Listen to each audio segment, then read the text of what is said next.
JPNIC centre जो बनना था लखनऊ में, इसकी लागत थी मात्र 200 करोड़।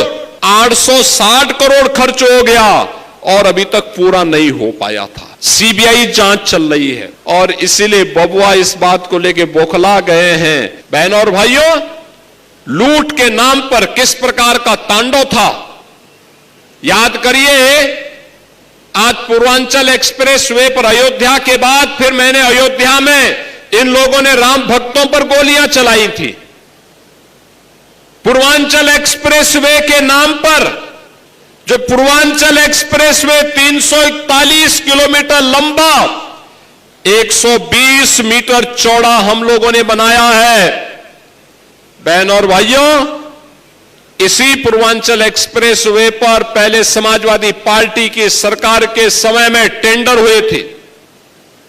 उनका टेंडर था 340 किलोमीटर का, चौड़ाई थी 110 मीटर और उसकी लागत थी उनकी समय में 15,200 करोड़ रुपए। नोट करिए, 340 किलोमीटर लंबा, 110 मीटर चौड़ा और टेंडर में उनकी लागत इन्होंने बनाई थी 15,200 करोड़ रुपए।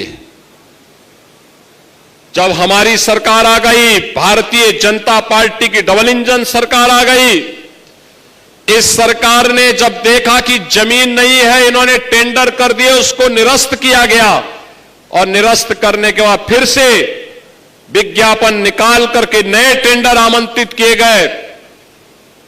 अब 110 मीटर की बजाय 120 मीटर चौड़ा किया गया, 141 किलोमीटर लंबा बनाया गया और लागत आई है 11,800 करोड़ रुपए की। बहनों और भाइयों, ये जो लूट थी ये कहां जा रही थी? ये वही लोग हैं जो उपदेश दे रहे हैं। लखनऊ में है एक JPNIC, Jayaprakash Narayan international centre, JP, गांधीवादी विचारधारा के लिए जाने जाते थे। देश के अंदर मूल्यपरक राजनीति के लिए जाने जाते थे।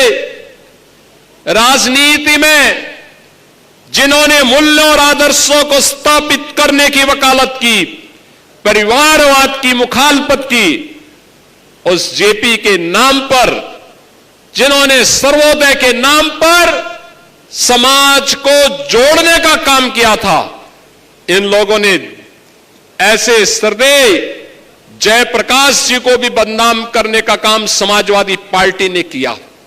याद करिए, जेपीएनआईसी सेंटर जो बनना था लखनऊ में, इसकी लागत थी मात्र 200 करोड़ और 2017 मार्च तक 860 करोड़ खर्च हो गया और अभी तक पूरा नहीं हो पाया था।